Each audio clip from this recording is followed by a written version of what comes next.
This is the Ultimatum Proclamation of the United States of America for the United States of America, a country that holds to its principles of we the people find certain rights to be self-evident and inalienable. Among these are life, liberty, and the pursuit of happiness. In recognizing these rights, we give up some rights as a sovereign public whole. However, we do not sacrifice our direct right to rule ourselves in our daily lives in line with our constitutional rights. But we do give up some rights to directly govern ourselves. We elect representatives to uphold, maintain, and adjust the Constitution if logical change represents the best for the sovereign whole, from micro to macro aspects of our daily lives. These representatives are elected in two of the three angles of our federal triangle by the sovereign United States citizens who choose to exercise their right or duty to vote. The two being the executive and the legislative, and the third being the judicial. The executive angle, consisting of many people, but two whom are elected by the people through means of the Electoral College. These are the positions of the President and Vice President of the United States of America. These are the two highest positions of our government. Our President is considered one of the most powerful people in the world, commanding the world's largest military force or peacekeeping force, depending on the way you look at it, as a commander-in-chief.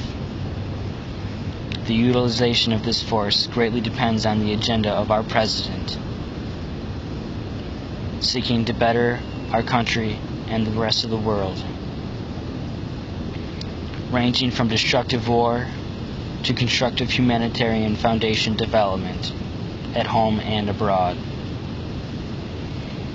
However, if our President were ever to misuse or abuse their powers, they would be impeached or even tried for war crimes, both in this country and in other countries.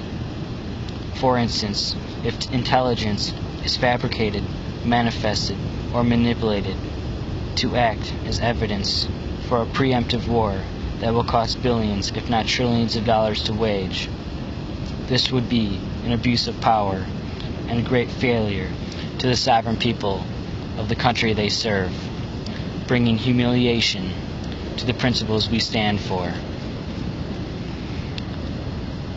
The other angle we elect, the legislative,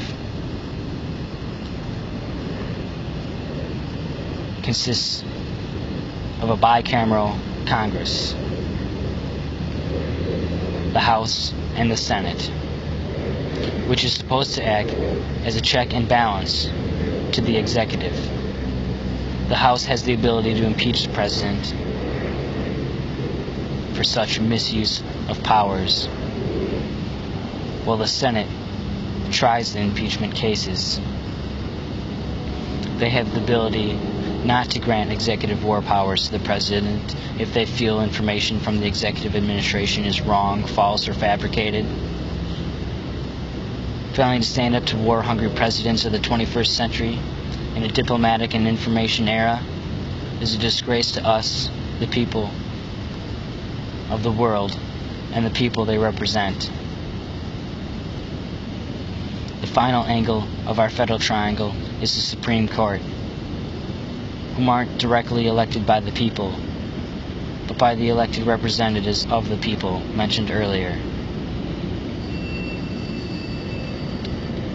The judicial angle consists of 9 justices, who can also be impeached.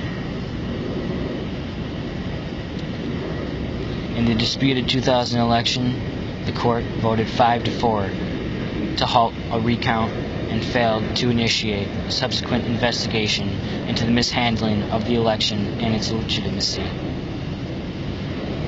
If such legitimacy is questioned in the upcoming 2008 election, the people, to say the least, will not sit idly. And if there is such a large discrepancy in the popular vote, like the one in 2004 election, with the candidate winning the popular vote but losing the election due to an outdated electoral college system that should be reformed. The people will not sit idly, for we are one sovereign country among many sovereign people, each having their own sovereign vote. We the people also recognize the foundation of our market economy as part of our daily lives, offering a range of products that cater to our individual lifestyles. But in some industries, mainly transportation and energy, we don't have the same wide range of options. This might be due to the lack of competition or a failure to implement new technological innovations in their respective industries. An example of this is in our automotive industry, coming from our own domestic producer, General Motors. With their failure to mass market one of the electric concept cars from the early 90s, which attained 400 miles per charge, failure to release this option of transportation to the public, stating consumer safety as their reason to discontinue production, has stunned the growth and innovation of the electric car and the industry that surrounds it. Infrastructure components that would have germinated around the new transportation options, charging modules at various service locations like restaurants, movie theaters, parking lots, and at homes. Instead, the consumer has been left with buying foreign hybrids, leaving the domestic producer operating at a loss and cutting American jobs. Instead, we as consumers wait for the release of GM's 2010 release of their new electronic concept and the stunted growth of infrastructure that will cater to this new transportation option.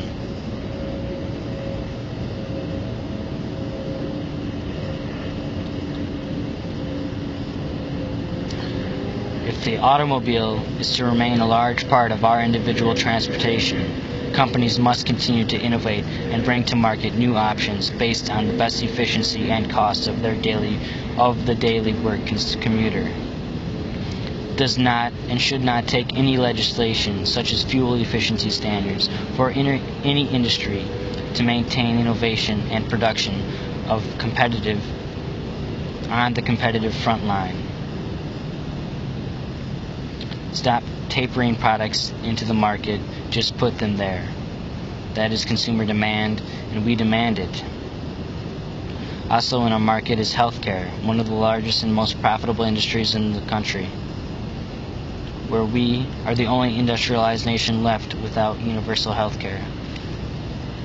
We also spend more on healthcare per capita than any other country, over $2 trillion in all.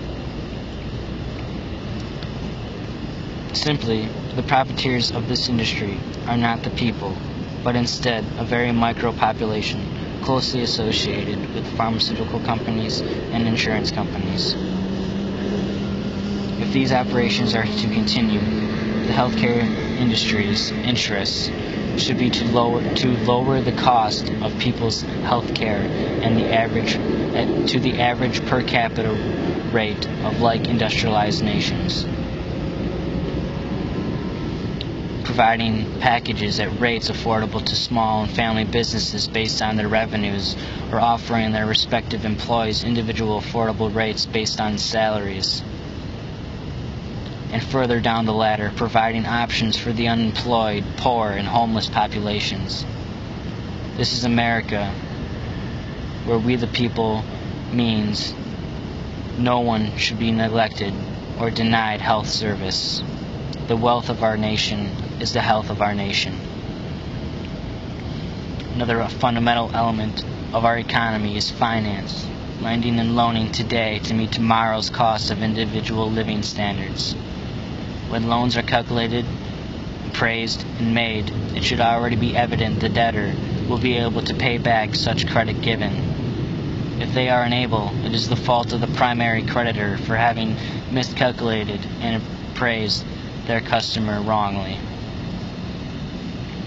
We, the people, demand our present and future Commander-in-Chief to work with the large interests and come up to a compromise that is best for the people, not only for this country, but for the rest of the world.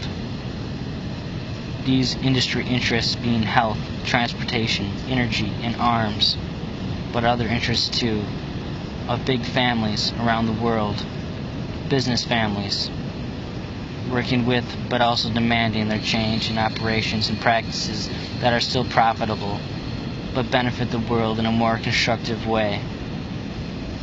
Our President and other leaders around the world should be working together non-stop in dealing with these issues. It is not only a matter of our security as it is everyone's. Our world's wasted means on systems of destruction must be transformed into systems of construction. This will bring us closer to peace and security, with subsistence living for everyone in a world of plenty.